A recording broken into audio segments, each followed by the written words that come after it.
Nuestra pasión y vocación es la educación. Educamos con amor y profesionalismo. Así es, Unidad Educativa Tía Blanquita, institución que avanza con organización. Contamos con 2 modernas y elegantes edificaciones para brindarles un servicio de calidad educativa. Primera edificación, calle Bolívar y 10 de agosto, desde inicial 1 hasta 7º año de básica. Contamos con cancha sintética, aulas con su propia pantalla para la enseñanza audiovisual, educación integral con liderazgo, valores y exigencias. Y ahora en nuestra moderna y segunda edificación, vía Apajonal, a escasos metros de la Universidad Metropolitana, desde 8º a 3er año de bachillerato, aulas 100% pedagógicas con su propio aire acondicionado, laboratorios de química e informática, cancha sintética con graderíos, cancha de básquet y vóley, una institución moderna y acogedora con ambiente familiar, porque la educación es lo primero. Unidad Educativa Tía Blanquita, una institución que educa con valores y liderazgo. Tía Blanquita, lo máximo. Queridos televidentes del Ecuador y del mundo entero, queremos invitarlos a que sintonicen nuestro programa Cóctel Médico, un espacio donde profesionales de la salud hablarán de temas de gran importancia con recomendaciones y cuidado de nuestro cuerpo. Cóctel Médico, todos los sábados a partir de las 10 de la mañana, solamente aquí en Ego RTV, el canal de todos.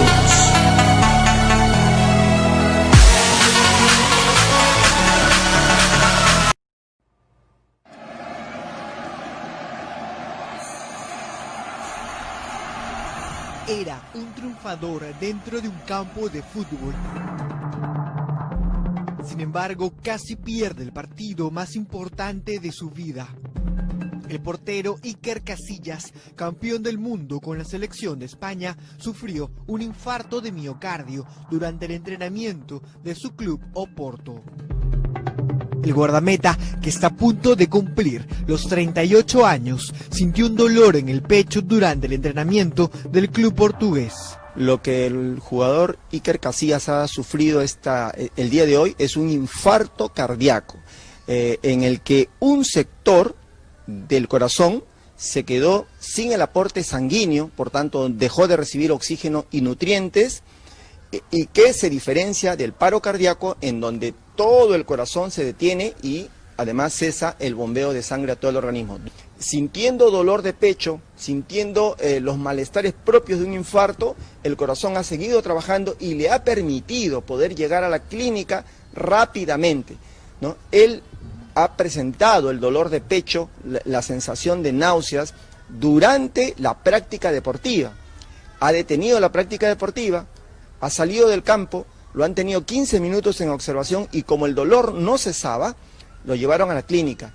Le hicieron un electrocardiograma y se evidenció que había un infarto en curso. No es que ya se había infartado el tejido. Tras ser observado por los médicos del club, fue derivado al hospital, donde los doctores se percataron que estaba sufriendo un proceso de infarto, por lo que procedieron a internarlo y realizarle un cateterismo. Aquí hay que estudiar, en el caso de él, 2 cosas. 1, el componente genético, algún familiar en el pasado que ha tenido un infarto cardíaco temprano, y 2, el estudiar su síndrome de corazón de atleta. Es decir, hay un sobreentrenamiento del corazón. Esto se llama síndrome del corazón de atleta. Cuando un corazón se hace más grueso, se hace más grande, requiere por tanto más aporte de sangre. Y por tanto también tienen que crecer los vasos sanguíneos para poder alimentar a esa nueva masa muscular del corazón. Si eso no ocurre, entonces puede sobrevenir un infarto cardíaco. Tras ello, y al enterarse sobre la preocupación que generó a sus hinchas, el guardameta envió un mensaje a través de su cuenta de Instagram. ¿Qué tal? Muy buenos días. Bienvenidos una vez más a otro programa del Cóctel Médico. Justamente observamos acerca de un video de un conocido jugador futbolista que sufrió un ataque cardíaco. Justamente el día de hoy vemos ese video porque vamos a tratar un tema muy conocido dentro de la parte cardiovascular, como es el infarto agudo de miocardio o el infarto al corazón. Hoy, 1 de junio, el día de hoy, nos acompaña el doctor Fabricio Rosales Di Lorenzo, un conocido cardiólogo que hizo sus estudios de cardiología en la Universidad de Favaloro en Argentina, reconocido médico del Hospital Teófilo Dávila, realizó sus estudios de medicina en la Universidad Católica de Guayaquil. Doctor Rosales, buen día, bienvenido. Muchas gracias, Brian, por la entrevista. Bueno, básicamente hoy habíamos definido hablar de enfermedades cardiovasculares y entre esas el infarto de miocardio o el infarto del corazón, ¿no es cierto? Habíamos dialogado de empezar con la parte epidemiológica. ¿Qué afectación tiene hacia nuestra población la enfermedad cardiovascular? En uno de los últimos estudios que habíamos recibido, habíamos visto que cerca de 17 millones en la población mundial padece una enfermedad cardiovascular. Es considerada, de acuerdo a las sociedades europeas o las sociedades americanas, entre la primera o segunda causa de muerte, ¿no? Donde se engloban todo lo relacionado a las enfermedades cardiovasculares. Bien, ¿qué hacemos para detener esta pandemia que estamos viviendo? Bueno, cada vez los países tienen políticas más serias de salud, se implementan prevenciones, sea de tipo primarias o tipo secundarias, y nosotros, los médicos que estamos ligados a la salud pública o desde nuestra parte, de nuestras consultas particulares, por decirlo así, estamos obligados a hacer esta prevención, ¿no? Donde básicamente hacemos es que tratamos de disminuir los factores de riesgo cardiovasculares de este paciente, ¿no? Nosotros hacemos intervenciones sobre ciertos factores que podemos modificar a la gente. Básicamente dividimos los factores. Doctor, en cifras estadísticas, el 10% de las mujeres y el 55% de los hombres que sufren un infarto son fumadores habituales. El 45% de estos pacientes tuvieron el año anterior a su dolencia cambios importantes en su vida laboral, como por ejemplo una jubilación, el cambio de un jefe, el estrés, una muerte de algún familiar. El 58% de los infartados, ¿sí?, tiene un nivel colesterol superior a 200, ¿sí? El 74% de estos enfermos llevan una vida bastante sedentaria y el 79% son hombres y solamente el 21 de cada 100 personas de las mujeres sufren un infarto. ¿Qué tan cierto es esto, doctor? Bueno, mire, todo eso es real. Número uno, porque cada vez nuestra población camina menos, ya tenemos más sedentarismo. A pesar de las políticas de salud, ¿no?, de la disminución del consumo del tabaco, la gente todavía persiste el hábito, ¿no? Inclusive el día de ayer se celebró el día de dejar de fumar, pero es ya un mal hábito de las personas. Con respecto a las mujeres, cada vez va incrementando más las enfermedades cardiovasculares en las mujeres, porque estas mujeres están teniendo las mismas responsabilidades o las mismas obligaciones que los hombres, que se traduciría en la misma carga laboral y su misma carga de estrés igual que los hombres. Entonces, las mujeres en los últimos años se les ha ido dando más importancia desde el aspecto cardiovascular porque ellos están equiparándose a nosotros los hombres. Y a partir de los 50 años de edad, inclusive las mujeres pasan a tener más riesgos cardiovasculares que nosotros. Por supuesto, y justamente es por la etapa de la menopausia, ¿no? Las hormonas, los estrógenos influyen un papel muy importante también para la prevención de alguna enfermedad cardiovascular, ¿es cierto? Sí, mira, hay escalas de riesgo cardiovascular, ¿no?, que se fueron creando desde hace muchos años, desde un gran estudio que se llama Framingham. Desde ahí ya nos fuimos dando cuenta que la menopausia era un factor determinante en este riesgo cardiovascular. Inclusive hay tablas donde pregunta, paciente está con la menopausia o sin la menopausia, y eso le da un punto de riesgo cardiovascular a ese paciente. Por supuesto. Doctor, entrando un poco más ya en materia, hoy día vamos a hablar de infarto cardíaco. Doctor, ¿qué es un infarto? ¿Cómo se produce un infarto? Mire, el infarto, el concepto sería básicamente la cesación de flujo de sangre sobre una arteria, que al permanecer mucho tiempo sin aporte sanguíneo, esa área del músculo cardíaco pasa a tener un daño en ese miocardio, ¿no? ¿Por qué se causa el infarto cardíaco? Esas son varias, ¿no? El estrés, el sedentarismo, la obesidad, la diabetes mal controlada, una hipertensión no controlada, la edad, inclusive los factores socioeconómicos influyen en que se desencadenen estos niveles de enfermedad aterosclerótica y luego se traducen en el infarto de miocardio. Listo, doctor. Justamente vamos a ver un video, el primer video, para explicar detalladamente qué es un infarto agudo de miocardio o infarto cardíaco. El corazón es el órgano principal del sistema cardiovascular. Es un músculo que late y bombea sangre al resto del cuerpo en forma continua. Las coronarias suministran al corazón el oxígeno y los nutrientes necesarios para funcionar eficazmente.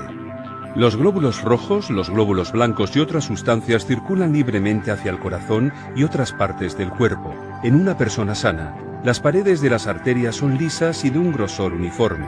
Sin embargo, con el tiempo, un nivel alto de colesterol circulante puede generar la acumulación de depósitos grasos denominados placas. A medida que la placa se deposita, la arteria se endurece, se estrecha y pierde flexibilidad. Esto causa una enfermedad denominada aterosclerosis. Cuando la aterosclerosis se desarrolla en las coronarias, la enfermedad se denomina enfermedad coronaria o CAD. Si la irrigación sanguínea se interrumpe seriamente, puede provocar un infarto de miocardio. Infarto de miocardio o MI es otro término con el que se denomina el ataque cardíaco. Si la obstrucción de una coronaria supera el 90%, el riesgo de padecer un ataque cardíaco aumenta, y es prácticamente un hecho cuando la placa obstruye completamente la arteria. Otra forma en que la CAD puede incrementar el riesgo de un MI es al desarrollar un coágulo. Frecuentemente se puede producir una fisura en el lugar donde se deposita la placa. Cuando esto ocurre, la sangre puede coagularse o aglutinarse en el lugar de la fisura, o bien puede desarrollarse un coágulo denominado trombo, capaz de crecer hasta obstruir completamente la irrigación sanguínea. El alcance del daño producido por un MI depende de la gravedad y la ubicación de la obstrucción y la rapidez con la que se reciba el tratamiento médico. Afortunadamente, existen diversas maneras de prevenir la aterosclerosis y disminuir el riesgo de ataque cardíaco. Bien, doctor, ¿qué pacientes o qué personas son más predisponentes a sufrir un infarto del corazón? Mire, básicamente existe pacientes con riesgo cardiovascular alto. ¿Quién es el paciente con riesgo cardiovascular alto? Mayor de 50 a 60 años de edad, sobrepeso o obesidad, paciente tabaquista, paciente con niveles de estrés muy altos, pacientes con diabetes, pacientes sedentarios, pacientes con antecedentes heredofamiliar, ¿no? Sus padres tuvieron eventos cardiovasculares, por ende sus hijos van a tener o van a heredar esta enfermedad. Ellos son los pacientes con mayores predisposición a tener un evento cardiovascular dentro de los 5 o 10 años, de acuerdo a las guías, ¿no? Y niveles de colesterol que estén controlados, ¿no? Que tengan niveles bajos de LDL, niveles de colesterol totales que sean bajos. Ellos son los pacientes con mayor predisposición. Doctor, ¿hay síntomas previos al momento de infartarse una persona o cuáles son los síntomas? ¿Qué siente el paciente? Bien, cada vez las sociedades han ido actualizando sus clasificaciones de infarto, ¿no? Pero lo que jamás ha cambiado en los últimos 100 años son los síntomas. Los síntomas cardinales siempre van a ser el dolor en el área del corazón, o el dolor precordial, como lo llamamos los médicos, que se irradia al área de la mandíbula, que se irradia a la espalda, que dura más de 30 minutos. La sensación de falta de aire o la disnea, como la interpretamos nosotros los médicos, las palpitaciones, el dolor localizado inclusive en los codos, son uno de los síntomas cardinales. También existen síntomas atípicos. La náusea en el adulto mayor de 65 años, 75 años, debemos prestarle mucha atención. A veces el vómito. Y entre estos síntomas, a veces la misma parada cardíaca o la pérdida de conocimiento puede ser un síntoma de un infarto. Doctor, ¿es necesario padecer previamente un problema cardiovascular para poder sufrir un ataque al corazón? No siempre. Ya lo vimos en el video. Hombre joven, deportista, atleta, pero existen predisposiciones genéticas que nosotros no las podemos medir, ¿no? La parte heredofamiliar no las podemos medir, pero sí podemos prevenir en cierta medida ciertos factores, ¿no? Pero nadie está exento de tener un infarto, ¿no? Y justamente el infarto agudo de corazón es uno de los dolores más intensos. Recuerdo que en la facultad nos comentaban en el libro de semiología de Guarderas, nos decían los 5 dolores más intensos. Teníamos el infarto agudo de miocardio, la pancreatitis aguda, la litiasis renal, la neuralgia del trigémino, etcétera. Pero forma parte de uno de los dolores más intensos. Es uno de los dolores más intensos y que el paciente no lo olvida nunca. Inclusive, yo tengo un paciente joven que hace poco sufrió un infarto, 40 años de edad, y él todavía lo marca mucho en su parte emocional el volver a sentir ese dolor, a pesar de que ya hicimos lo correcto, medicación, abrimos su arteria y todo, él todavía sigue con esa parte emocional, ¿no?, del dolor que él sufrió posterior a su infarto. Doctor, ¿existe algún tipo o algún grado con respecto a algún infarto?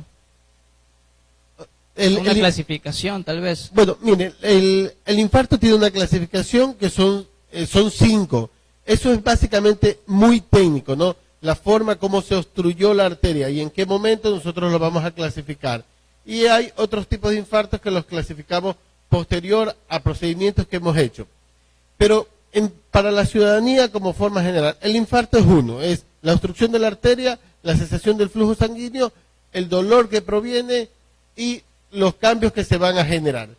Desde los síntomas, los cambios electrocardiográficos, la alteración de los niveles de las enzimas cardíacas, y luego va a venir un sinnúmero de procesos que debemos hacer con este paciente.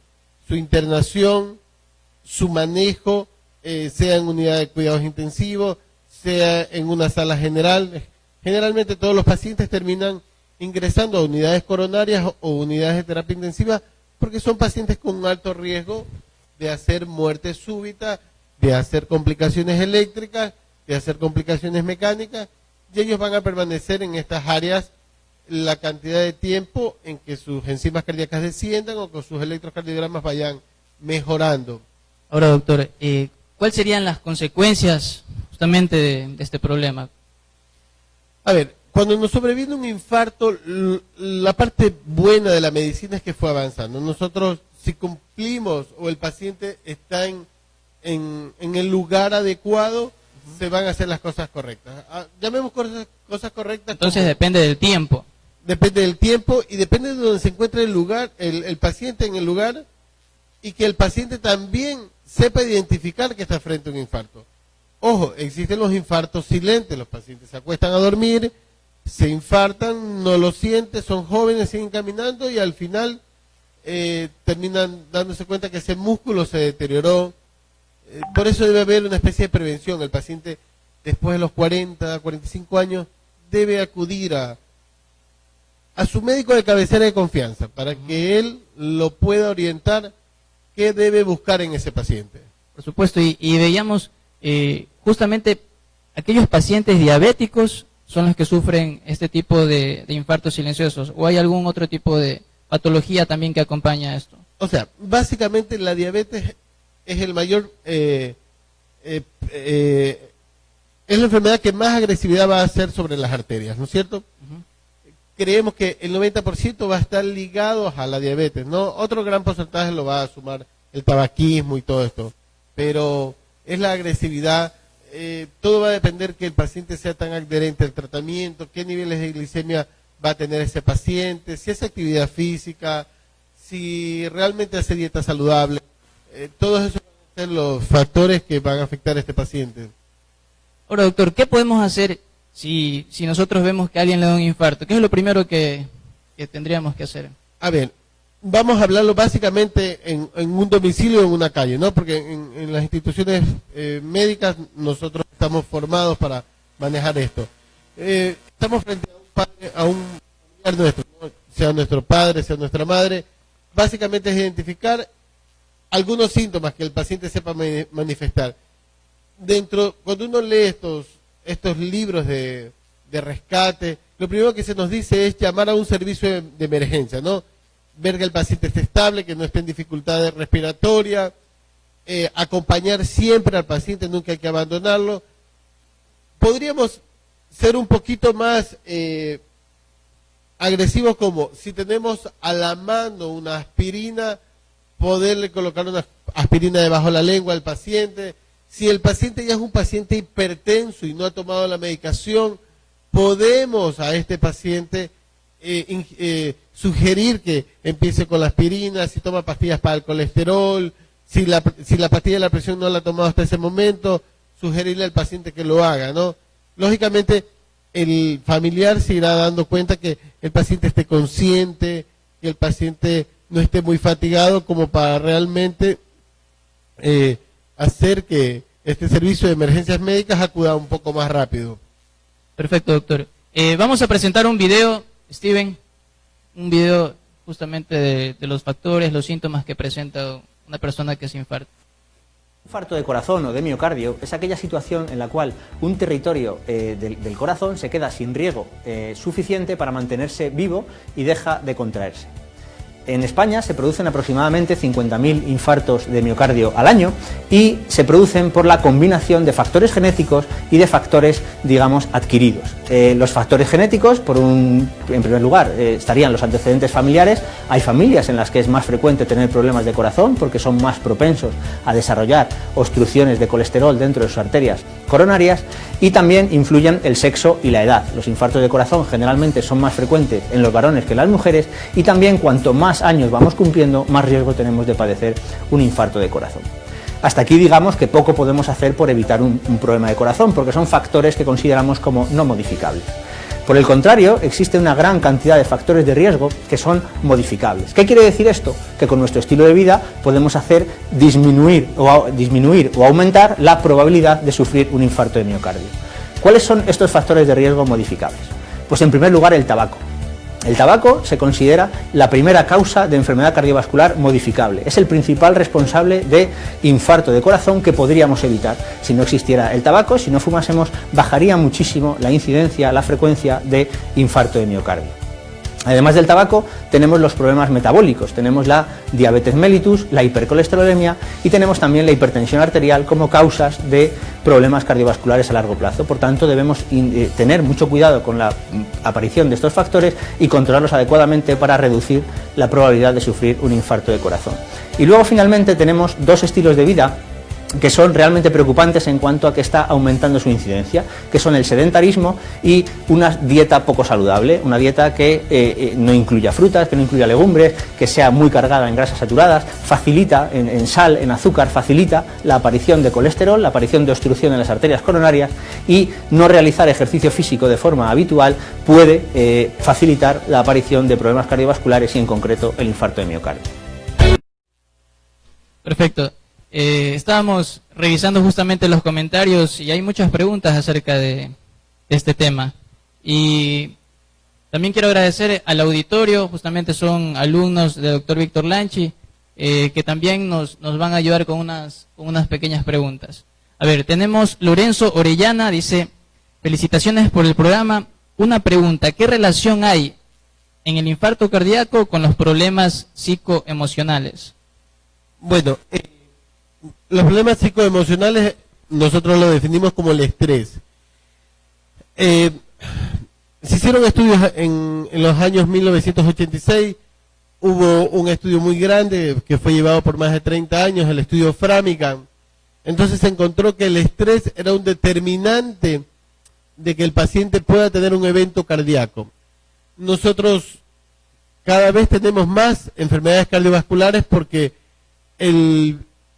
la persona trabaja más horas, la persona no hace descanso, las personas no buscan horarios recreativos, así que es un factor de peso.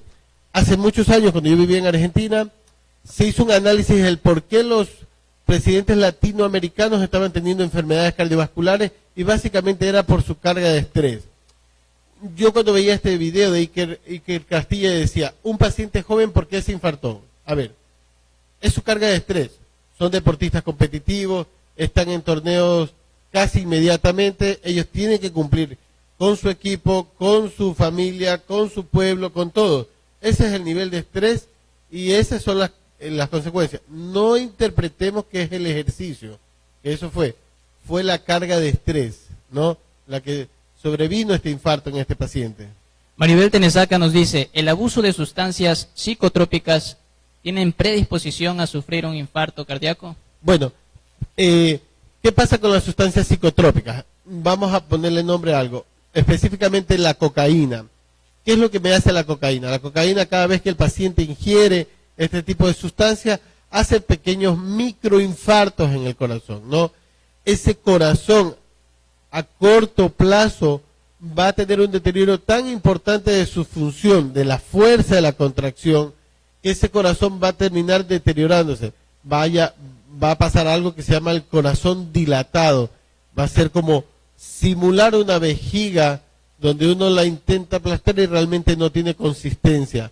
Ese es el problema del uso o el abuso de la sustancia psicotrópica. Lo deteriora el ventrículo, le afecta las arterias del corazón y van a sobrellevar a la muerte de este paciente. Bien, doctor. Hay algo muy importante. Aquí dentro de la institución vemos que ahora desde la niñez ya hay pacientes que tienen obesidad, tienen una muy mala alimentación, y eso ya vendría a ser un factor de riesgo cardiovascular. Catherine Morocho nos pregunta, ¿esta enfermedad también puede afectar a los niños? ¿Desde qué edad? ¿Y qué síntomas son iguales? Sí, miren, nosotros comenzamos a tener ya una especie de prevención desde que la madre está embarazada. El ginecólogo hace su papel importante, controla su peso. ¿Por qué? Porque sabemos que madres que realmente no van a hacer un buen control de su peso durante su gestación, vamos a tener a largo plazo un futuro niño diabético, un futuro niño obeso. Nosotros cada vez tenemos más reuniones con los médicos pediatras, haciendo que se haga conciencia en la toma de sus niveles de presión. Cada vez vamos encontrando niños con cifras tensionales elevadas. Inclusive para nosotros los cardiólogos es duro empezar un tratamiento antihipertensivo en ese joven, porque no es solo empezar el tratamiento, es cuál va a ser el futuro de ese joven. Cada vez los niños se vuelven más sedentarios porque estos medios digitales, no, las tablets, hacen que los niños se sienten muchas horas frente a un computador, a una tablet, a un televisor, y hace que haya más sedentarismo, más incremento de su masa corporal, llámese obesidad. Ese es el factor de riesgo que nosotros debemos estimular a nuestros hijos a hacer actividades físicas, a limitar los de estos dispositivos para que realmente hagan una actividad saludable. Bueno, en breves momentos también vamos a ver cuáles son los puntos cardioprotectores, qué alimentación debería llevar tanto un paciente antes de infartarse o después de infartarse, porque también tenemos ese tipo de preguntas. Pero por ahora nos dicen, hay una pregunta, dice, ¿una persona puede practicar un deporte luego de haber sufrido un infarto? Sí, por supuesto que sí. Lógicamente que a este paciente, posterior a un infarto, nosotros lo vamos a reintegrar poco a poco, lo vamos nuevamente a entrenar. Existen en otras partes del mundo centros de rehabilitación cardiovascular, que básicamente se ciñen a llevar un protocolo de incremento de la actividad física, y ellos comienzan con las caminadoras, con las bicicletas estáticas, con ciertos tipos de aeróbicos para irlos nuevamente incorporando. Una vez que nosotros lo vayamos nuevamente adaptado al paciente. ¿Y por qué esto es guiado por cardiólogo? Porque nosotros en cada etapa de su actividad física vamos a ir preguntando síntomas cardinales. Pero la respuesta como tal, el paciente se puede volver a reintegrar, a hacer una vida casi normal en el área deportiva, sí. Ya, lógicamente que lo volverá a hacer de a poco hasta ir ganando una nueva tolerancia en su actividad física. Perfecto, doctor. Steven, tenemos otro video. Perfecto. Vamos con el video para... Los infartos de corazón pueden aparecer en cualquier momento del día, pero tienden a concentrarse su aparición en las primeras horas de la mañana. El infarto de corazón se manifiesta por un síntoma muy característico, que es un dolor muy fuerte en el centro del pecho. Y es un dolor que puede aparecer bruscamente, puede aparecer durante el ejercicio y que no se alivia si no ponemos ninguna medida para solucionarlo. Este dolor a veces no es el único síntoma. Otros síntomas que pueden avisarnos de estar sufriendo un infarto de corazón puede ser una falta brusca de aire, puede ser una pérdida de conocimiento, puede ser una sensación de mareo muy intensa, y hay que estar atentos, especialmente a aquellas personas que tengan más predisposición por tener factores de riesgo. Tienen que estar atentos ante la aparición de estos síntomas y consultar cuanto antes con un servicio médico. ¿Por qué? Porque la forma diagnóstica, la forma de hacer el diagnóstico y confirmar que una persona está sufriendo un infarto de miocardio es realizar cuanto antes un electrocardiograma. ¿Qué personas son las que más fácilmente pueden tener un infarto de miocardio? Pues una premisa principal es que en principio cualquier persona podría sufrir un infarto de miocardio, pero también es cierto que no todas las personas tienen el mismo riesgo de padecerlo. Las personas que más riesgo tienen de padecer un infarto de miocardio son aquellas personas que ya han tenido algún problema cardiológico, cardiovascular previo, especialmente un infarto anteriormente, o aquellas personas pues de más edad, aquellas personas que tienen los llamados factores de riesgo cardiovascular, pacientes con diabetes, pacientes hipertensos, pacientes hipercolesterolémicos, pacientes fumadores. Estas personas, ante la aparición de alguno de los síntomas que hemos hablado anteriormente, deben buscar cuanto antes ayuda en el servicio sanitario. Cardio, el tiempo es un factor vital. Cuanto más tiempo pasa, más probabilidades hay de que el paciente acabe sufriendo complicaciones graves derivadas del infarto o incluso morir causa de este infarto de miocardio. El tiempo, por tanto, es un factor importantísimo en el tratamiento del infarto de miocardio. Por ello, ante la mínima sospecha que cualquiera de vosotros pueda tener sobre que pueda estar sufriendo un infarto de corazón, hemos hablado ya de este dolor fuerte en el pecho, la falta de aire, la pérdida de conocimiento, sensación de que el corazón se acelera, cualquier síntoma grave que uno pueda percibir que nos ponga en la pista de un infarto de miocardio, es absolutamente prioritario contactar con el sistema sanitario a través de los teléfonos de emergencias. ¿Por qué? Porque el diagnóstico se hace únicamente por un electrocardiograma. Una vez que un médico confirme con un electrocardiograma que el paciente está sufriendo un infarto de miocardio, es absolutamente prioritario trasladarlo cuanto antes a un hospital en el que puedan realizarle un cateterismo cardíaco urgente. ¿Por qué un cateterismo cardíaco urgente y por qué tanta urgencia, por qué tanta rapidez? Pues porque a medida que pasa el tiempo, la probabilidad de que el corazón se recupere, si conseguimos restablecer el flujo coronario a través de la arteria que se ha obstruido, la probabilidad de que el paciente se recupere completamente es mayor.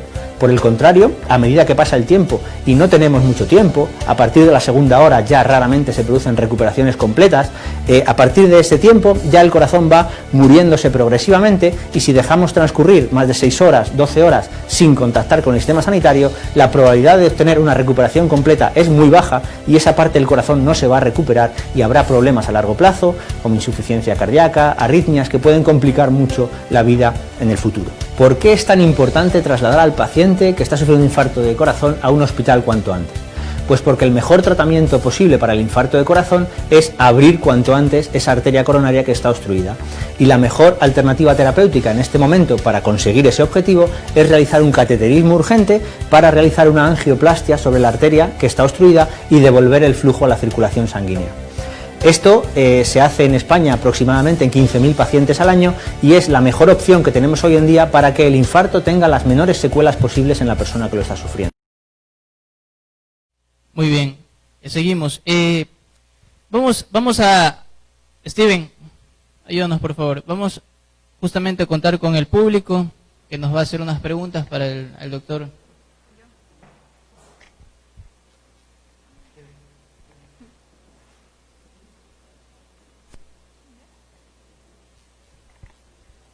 Ayúdanos con su nombre, señorita. Buenos días, mi nombre es Karen Torres. Pues, doctor Rosales, mi pregunta es referente al grupo de apoyo del paciente, de las personas que pues son predisponentes que ya cumplen con ciertos factores de riesgo, ¿no?, para el infarto. En este caso, mi pregunta es si el grupo de apoyo del paciente... Un poquito más. Ya. Si el grupo de apoyo es de vital importancia para evitar el desarrollo de esta enfermedad. Sí, muy amable por la pregunta. Básicamente nosotros a esto lo vamos a dividir en dos categorías. la prevención primaria y la prevención secundaria. La prevención primaria que vamos a hacer con ese paciente que tiene predisposición será bajar todos los factores modificables. Ejemplo, tenemos al paciente con sobrepeso o obeso. Lo vamos a orientar a un nutricionista, a que busque una actividad física, vamos a manejar sus niveles de colesterol, si nos va a tocar usar terapia farmacológica, llámense estatinas, vamos a ver cómo están sus niveles de glucosa y vamos a tratar de controlar esos niveles, sea apoyado por un médico internista o un diabetólogo, vamos a controlar sus niveles de presión arterial. Si nosotros bajamos a este paciente de alto riesgo todos esos factores, ese paciente vamos a poder evitar que tenga un evento cardiovascular dentro de los 5 o 10 primeros años de su vida. Entonces, sí podemos hacer esas modificaciones en ese paciente. Ese sería el grupo de apoyo, que el médico de cabecera lo pueda orientar a este paciente. ¿Otra pregunta dentro del público? Buenos días, doctor Rosales. Mi pregunta es si los pacientes con infarto agudo de miocardio realmente tendrían probabilidades posteriormente de llevar una vida o un estilo de vida sin ninguna complicación posteriormente, o ya por ende se encuentran propensos a estar repetitivamente o padecer ciertos infartos. A ver, tenemos que hacer dos escenarios. El paciente que sufrió un infarto es un paciente que ya va a tener establecida su enfermedad en las arterias del corazón. Ese paciente va a tener que hacer controles cardiovasculares toda su vida. Llámense pruebas de esfuerzo, ecocardiogramas, niveles de colesterol y triglicéridos en valores adecuados, controles dietarios, controles de sus niveles de glucosa e hipertensión arterial. Ahora, la medicina avanzó.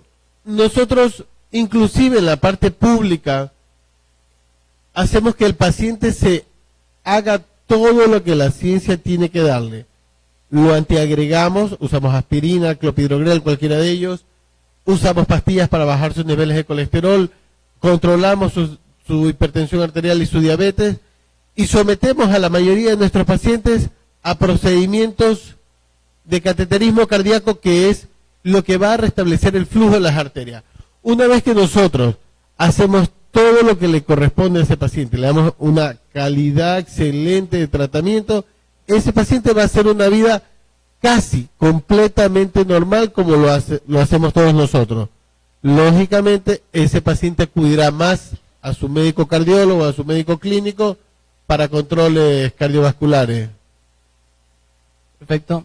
La siguiente pregunta por parte del auditorio.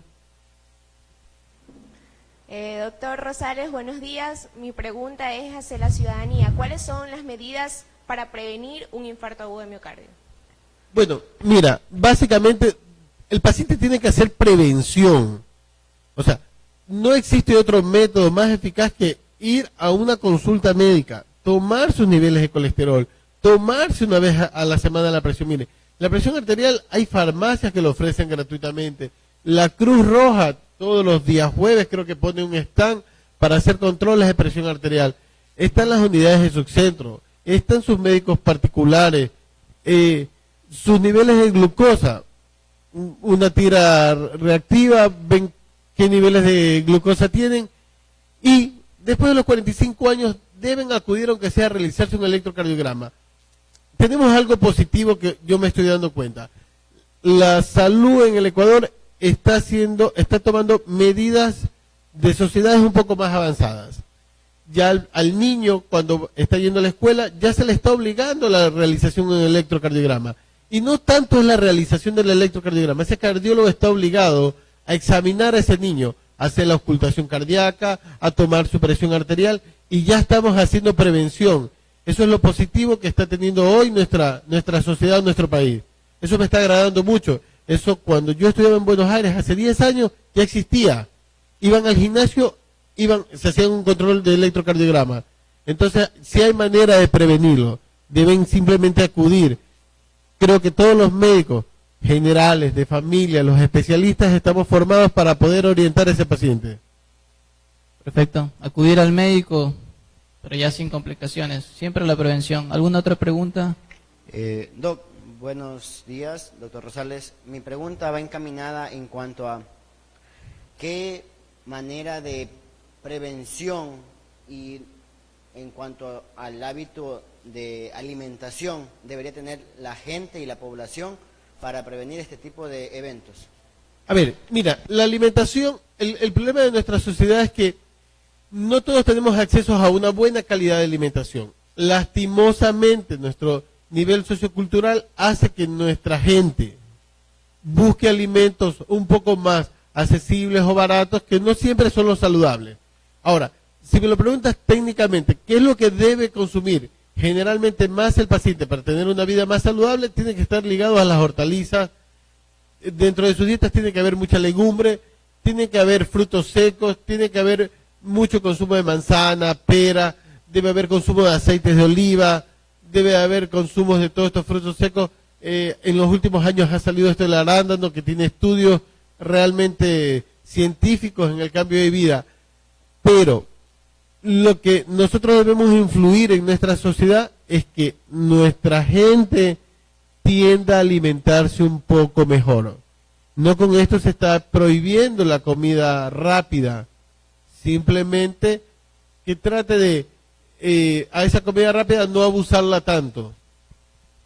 Perfecto. ¿Alguna otra pregunta tal vez? Muy bien. Esas han sido las preguntas y creo que todas las dudas se las ha podido solucionar. Bueno, acá tenemos otra pregunta, nos dice, ¿qué pasa si tras un ataque cardíaco, bueno, una vez que una persona tiene un ataque cardíaco, se puede retomar, tener relaciones sexuales? Bueno, la actividad sexual como tal es igual como una actividad física deportiva, por decirlo así. El paciente, después que ha sufrido el infarto, va a estar en una etapa de recuperación de ese miocardio. Nosotros a veces damos un tiempo entre los 2 y los 3 primeros meses a que el paciente haya mejorado su flujo sanguíneo, su electrocardiograma haya mejorado, y después va a poder hacer una vida sexual completamente plena. Bien, ahora, a este paciente que se infartó, ¿qué tratamiento le brindamos? Le abrimos las arterias por medio del cateterismo, ese paciente va a tener una recuperación casi inmediata. Esa persona, al cabo del mes, probablemente comience ya a tener una vida sexual normal. Bien, si a este paciente, por alguna situación, decisión del paciente, inclusive decisión del médico, no tuvo la accesibilidad de haber sido sometido a un intervencionismo coronario, bueno, a ese paciente, antes de esta actividad física, probablemente repitamos un electro, un ecocardiograma y una prueba para ver qué quedó residualmente de este paciente. Pero en forma general, ¿este paciente va a reintegrarse a una vida sexual plena? Sí, sí lo va a poder hacer este paciente. Perfecto. Doctor, vamos a ver, Steven, prepáranos un video. Que nunca han tenido un infarto de miocardio ni ninguna otra enfermedad cardiovascular, lo que tienen que hacer es prevención que llamamos prevención primaria. La prevención primaria se basa por un lado en llevar unos estilos de vida saludables. Estos estilos de vida tienen 2 pilares, la dieta y el ejercicio físico. Con respecto a la dieta, tenemos que intentar evitar el excesivo consumo en azúcar y el excesivo consumo en sal y en grasas saturadas. Incrementar el consumo de frutas, verduras, legumbres y retirar productos precocinados, bollería, fritos, quesos curados, sustancias que son muy ricas en colesterol y acaban provocando depósitos en las arterias coronarias. El segundo pilar para prevenir el infarto en aquellas personas que nunca lo han tenido es el ejercicio físico. Las recomendaciones de ejercicio físico son realmente, en teoría, fáciles de cumplir. Bastaría con realizar 150 minutos semanales de un ejercicio físico de intensidad moderada para reducir la tasa de infarto de miocardio en la población. 30 minutos diarios durante 5 días a la semana sería más que suficiente para conseguir una prevención eficaz del infarto de corazón desde el punto de vista del ejercicio. Desafortunadamente, las personas que ya han tenido un infarto de corazón no pueden conformarse con la dieta y el ejercicio para tener una calidad de vida suficiente y para no tener problemas en el futuro. Las personas que ya han tenido un infarto de corazón, además de las recomendaciones dietéticas que ya hemos visto antes, o el ejercicio adaptado a su capacidad que le recomiende su cardiólogo, tienen que tomar una serie de tratamientos farmacológicos que son prescritos al alta desde el episodio del infarto de miocardio y se deben mantener a largo plazo, siempre siguiendo los consejos del cardiólogo y del médico de atención primaria. Además de la dieta y el ejercicio físico, para prevenir un infarto de miocardio tenemos que controlar los factores de riesgo cardiovascular. Esto es, evitar fumar y hacer los controles de salud que nos vaya recomendando nuestro médico de atención primaria para detectar precozmente la aparición de diabetes mellitus, tensión arterial o hipercolesterolemia. En el caso de los pacientes que ya han sufrido un infarto de corazón o algún otro problema cardiovascular, las recomendaciones no pueden ceñirse a la dieta, el ejercicio y la prevención de los factores de riesgo cardiovascular. Tenemos que ser ya más enérgicos en su tratamiento. Este tratamiento quedará determinado en el momento de la alta hospitalaria. En el informe de alta se pautarán medicinas para que la sangre circule más libremente por las arterias coronarias, son los medicamentos antiagregantes. Se pautará medicación para bajar aún más los niveles de colesterol y evitar que se depositen en las arterias coronarias, y se pautarán fármacos que harán que el corazón trabaje más descansado, que se pueda reducir la tensión arterial y reducir la frecuencia cardíaca. Pero esto ya debe quedar de manos del cardiólogo, médico de atención primaria, que deben estudiar individualmente. Muy bien. Una persona que ya sufre un ataque cardíaco, luego de haber sufrido, ¿cuál sería el tratamiento, doctora? Bueno, recién lo veíamos en este video. Una vez que el paciente sale del alta hospitalaria, nosotros vamos a planificar cuál va a ser el esquema de tratamiento. Ejemplo, nunca va a faltar la aspirina, los antiagregantes plaquetarios. Nunca va a faltar los medicamentos para controlar sus niveles de presión. Nunca debe faltar los medicamentos que se llaman betabloqueantes o bajadores de frecuencia cardíaca, que van a conservar ese músculo miocárdico, y las pastillas para controlar los niveles de colesterol, que en el caso de estos pacientes van a ser tratamiento de por vida. No solamente van a estar ligados a solo el evento cardíaco que tuvo ahora. Recuerden que ese paciente, una vez dado de alta, quedará con un diagnóstico de por vida: enfermedad de las arterias del corazón. Él tendrá ya establecido una enfermedad, y la enfermedad aterosclerótica va a seguir avanzando. Así como afectó una arteria, puede seguir afectando otros segmentos de la misma arteria o de otras arterias. Ese es el esquema. Lo primero que vamos a hacer con este paciente es que deje de fumar. O sea, si ese paciente no deja de fumar, ese paciente va a sobrevivir a un nuevo infarto, y si tiene la suerte podrá llegar nuevamente a un hospital o fallecerá donde le sobrevenga el infarto. Va a tener que hacer controles de peso, va a tener que hacer dietas saludables, va a tener que hacer actividad física, pero básicamente ese paciente tendrá que dejar de fumar. Ahora también existen métodos invasivos, y justamente, Steven, prepáranos con la animación. Tenemos un intervencionismo. ¿Qué tipo de tratamiento existe ahí? Bien, vamos a ver, ¿qué es el cateterismo? ¿Qué es la medicina intervencionista? Básicamente nos permite coronario, ¿no? Ahí estamos viendo una arteria que está haciendo una acumulación de lípidos y que está cada vez estrechando su nivel de arteria. Esto se va a ir acumulando con el paso de los años, nuestros tipos de alimentación, el cigarrillo, hipertensiones arteriales mal controladas, diabetes mal controlada. Una vez que se completa la obstrucción del flujo coronario, lo que va a hacer es que se va a interrumpir ese paso de sangre o de ese torrente sanguíneo hacia ese segmento de acuerdo a la arteria que haya afectado, y esto va a sobrevenir al infarto. ¿Qué nos dicen las guías médicas? Que nosotros debemos restablecer el flujo dentro de los primeros 90 minutos de haberse infartado. Para nosotros llegar a esto, previamente hicimos el electrocardiograma, hicimos enzimas cardíacas, estabilizamos al paciente.